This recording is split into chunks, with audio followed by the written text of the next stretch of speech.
एके दिवशी अंधारात एकटीच मी बसली. देवाजीला कुठून तरी कशी तरी दिसली. काय झाले बाळा? जेव्हा त्यांनी मला विचारले, डोळ्यांवाटे अश्रू मात्र न थांबता वाहत सुटले.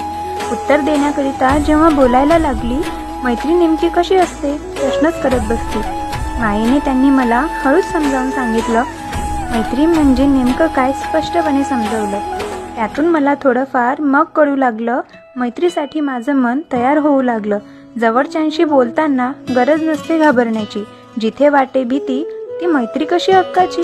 मान्य आहे राग येणे हे तर हक्काचेच असते.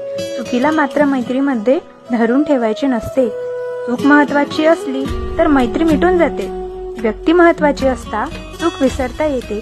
थोड्या थोड्या कारणांनी नातं तुटत नसतं हे. हृदयात ठेवलेल्या व्यक्तींना विसरता येत नसतं रे.